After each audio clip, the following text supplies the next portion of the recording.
Islam itu sudah ada diperkenalkan oleh Nabi Ibrahim ya. Wa wassa Ibrahimu banihi wa Yaqub, ya kan? La tamutunna illa wa antum muslimun, kan gitu. Ya. Jadi, nah, apakah Islam yang dimaksud dalam Al-Quran itu adalah Islam yang diajarkan ke dalam atau didoktrinkan ke dalam mindset kita? Nah, itu yang saya ragukan itu. Ya, karena misalnya kalau kita mengatakan inna dina indallahi al-Islam. Oke, saya berangkat dari salah satu hadis Nabi saja yang paling esensial ya mengenai ini. Misalnya ada dua hadis. Yang pertama diriwayatkan oleh Umar bin Khattab, yang bunyinya, kami sedang duduk-duduk bersama Rasulullah, tiba-tiba seorang datang ya, yang pada akhirnya orang tahu kalau itu malaikat Jibril katanya, kan gitu. Lalu terjadi dialog itu, malaikatnya bertanya, akhbirni ya Muhammad mal Islam, beritahu aku Muhammad apakah Islam itu, ya. Dijawab oleh Nabi Muhammad, al-Islamu antashhada alla ilaha illallah wa anna Muhammadar Rasulullah wa tuqimas salata wa tu'tiyaz zakata wa tasuma ramadana wa tahujjul baita wa in istata'ta ilaihi sabila. Gitu. Ada hadis lain yang diriwayatkan oleh anaknya Abdullah ibnu Umar ya, yang bunyinya seperti itu, tetapi jawaban Nabi yang bunyinya hampir sama dengan itu, tapi redaksinya beda. Dia mengatakan, bunyal Islamu ala khamsin, syahadatu alla ilaha illallah wa anna Muhammadar Rasulullah wa iqamatis salat. Bagi orang yang paham bahasa Arab, ini makanya bahasa Arab ya. Paham bahasa Arab itu dua versi yang berbeda, sangat substansial. Ya. Jadi yang hadisnya Umar bin Khattab menggunakan fi'il, kata kerja.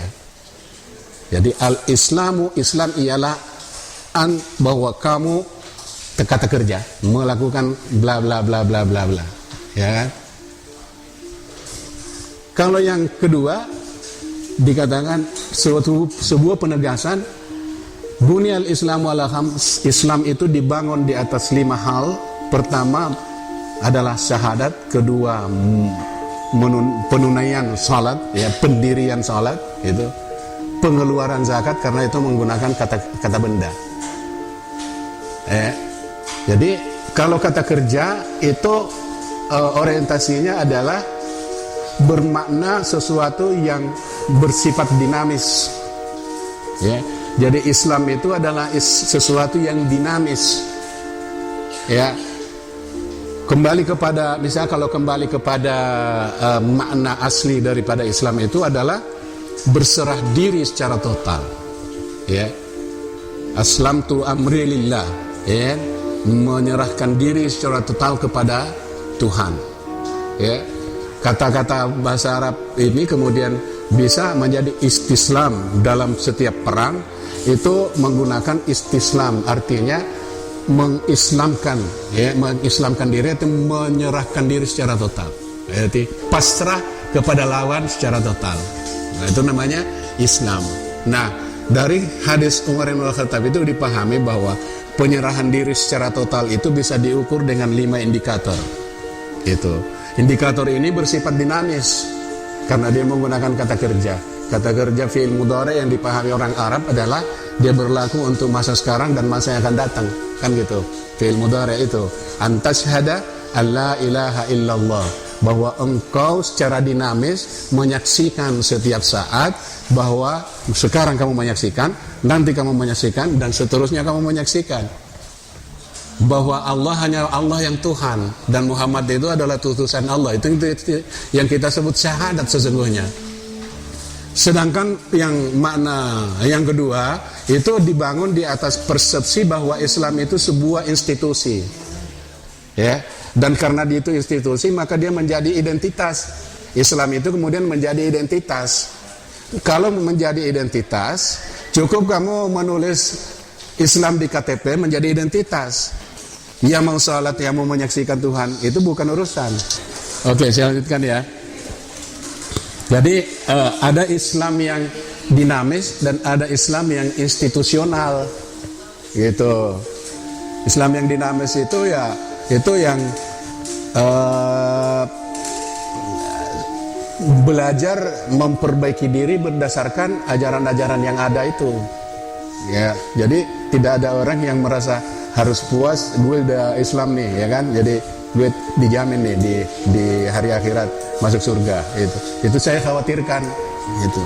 Karena ada di dalam Al-Quran Allah sudah memperingatkan tuh, ya kan? Jangan sampai kalian itu merasa senang-senang dan tenang-tenang aja, tiba-tiba di akhirat nanti kamu tahu tidak ada apa-apa gitu, tidak mendapatkan apa-apa. Yahsabuna alladzina dhalla sa'yuhum fil hayatid dunya, di surah Al-Kahfi, ya. Qul a'unabbiukum bil akhsarina a'mala, ya. Apakah kalian ingin saya beritahu? Ini dari ayat, ya. Orang-orang yang merugi di hari yang merugi dan sia-sia perbuatannya.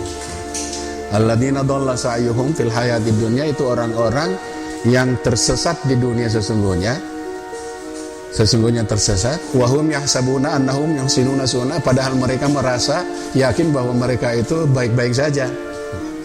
Kan gitu. Nah, yang saya khawatirkan bagi kita-kita ini yang menganggap bahwa Islam itu adalah identitas dan kita tidak memperbaiki diri, ya, lalu kemudian kita merasa aman di akhirat, ternyata kita enggak, gitu. Ya kan, bayangkan kalau misalnya kita tuh sudah berbondong-bondong mau masuk pintu surga, terus malaikat saya yang penjaga surga siapa? Ini ya harus ya, nanti marah sama Ustadz Abdul Samad kalau enggak itu enggak hafal tuh, ya, enggak bisa jadi kayak Ustadz itu.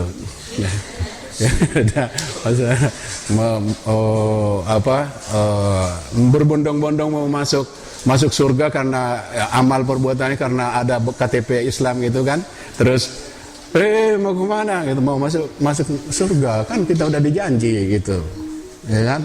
Tunggu dulu kan, katanya kan kamu tuh tidak pernah menyaksikan Tuhan sesungguhnya selama kamu hidup itu. Yang kamu lakukan itu cuma membaca mengulang-ulang asyhadu an la ilaha illallah, tapi tidak pernah menyaksikan, tidak pernah menyaksikan Tuhan satu-satunya adalah Tuhan, gitu. Tidak pernah menyaksikan Allah adalah satu-satunya Tuhan. Yang kamu lakukan itu adalah hafalan ulangan-ulangan, gitu kan, asyhadu an la ilaha illallah, tiada Tuhan selain Allah, tapi kamu tidak melihatnya, kamu tidak menyaksikannya. Karena itu maka sholatmu itu tidak pernah fokus, ya kan, sholatmu tidak pernah fokus dan selalu merasa terpaksa. Sholatmu kamu lakukan tidak berdasarkan kepada cintamu kepada Tuhan. Nah, cintamu itu pun hanya kan memaksa-maksa dirimu sebagai orang yang mencintai Tuhan karena ada iming-imingnya gitu, ya. Nah, itu sesuatu yang tidak bernilai. Jadi, nah, Islam itu adalah sesuatu kepasrahan kepada Tuhan, yang indikatornya paling tidak itu 5 gitu, ya, menyaksikan kemanunggalan Allah, ketauhidannya, keesaannya, ya, menyaksikan keesaannya, dan menyaksikan bahwa Muhammad itu memang utusan Allah, itu menyaksikan, bukan mengakui, menyaksikan. Karena mengakui itu adalah ajaran-ajaran yang identitas, ya. Maka saya dari awal saya mengatakan mengapa berbeda antara Islam yang diajarkan oleh Nabi sebagai ajaran dengan Islam yang kita warisi sebagai produk abad ketiga, yang saya katakan. Di situ perbedaannya. Islam sebagai institusi, Islam sebagai ajaran. Nah, gitu. Nah, karena ini berbeda, maka kita akan memperlakukan Al-Quran dan Sunnah itu berdasarkan paradigma ini. Gitu. Jadi orang yang mewarisi Islam sebagai identitas tidak pernah menjadikan Al-Quran itu sebagai way of life-nya. Tidak pernah, karena yang dia lakukan adalah menghafal penafsiran guru-gurunya terhadap Al-Quran. Tidak pernah mampu mengakses Al-Quran itu sendiri, padahal Al-Quran itu diturunkan untuk menjadi way of life-mu, menjadi juru selamatmu, menjadi pedomanmu. Itu jangan pernah merasa puas dengan penafsiran guru-gurumu gitu. Guru-guru itu hanya memberikan semacam pengantar untuk bisa kamu akses kepada Al-Quran. Tapi untuk hidupmu yang bahagia dan selamat, kamu harus punya akses tersendiri kepada dalam Al-Quran. Itu kayak ini loh, kayak kita, dunia internet kita sekarang itu lebih dekat gitu. Jadi kamu harus punya akun sendiri untuk mengetahui seluruh apa yang terjadi dalam Google gitu loh. Semua orang harus punya akun sendiri untuk akses. Maka pemahamanmu terhadap ajaran itu juga semacam akun untuk bisa akses ke dalam Al-Quran. Al-Quran itu adalah kalamullah. Kalamullah itu sesuatu yang bersifat aktual, bersifat dinamis. Jadi kalamullah itu bukan teks kayak Undang-Undang Dasar 45. Tidak bisa. Karena Allah itu maha berfirman. Ya kan? Dalam ini baca dalam teologi kan. Jadi Allah itu mutakallimun, ya kan? Maha berbicara, ya kan? Atau maha berfirman. Maha berfirman itu firmannya tidak ada batasnya pastinya, ya kan? Tidak ada batas. Firman Tuhan itu tidak ada batasnya. Kenapa Al-Quran cuma 600 berapa ayat atau berapa surah, ya? 100. Kenapa itu? Itu namanya kayak standar, kayak 5 itu loh. 5 indikator untuk berserah diri. Tapi berserah diri itu tiada batasnya sesungguhnya. Tapi indikatornya 5 gitu. Jadi firman Tuhan 114 surah dalam Al-Quran semacam indikator dari kalamullah. Jadi kalamullah, inspirasi apapun yang muncul di dalam dirimu itu, maka itu bisa berasal dari kalamullah gitu. Kalau engkau mempunyai aksesnya kan gitu. Jadi yang dipentingkan itu adalah akses untuk memahami, masuk ke dalam wilayah kalamullah itu gitu. Ya, maka sangat berbeda antara orang yang memahami Islam itu sebagai penyerahan diri kepada Tuhan dengan Islam itu sebagai institusi. Nah, Islam sebagai institusi ini sudah terbagi ke dalam berbagai golongan kan gitu. Ya kan? Jadi ada Ahlussunnah wal Jamaah, ada Salafiyah, ada Mu'tazilah, ada Syiah, ada Sunnah, ada macam-macam, dan itu mempunyai konsepnya sendiri-sendiri. Cara memahami, mengaksesnya Al-Quran secara sendiri-sendiri. Tapi pada umumnya adalah untuk memperjuangkan kekuasaan dan kepentingannya golongannya kan gitu. Hanya menggunakan Al-Quran dan Sunnah itu sebagai suatu kendaraan gitu. Tetapi maka tidak pernah efektif gitu.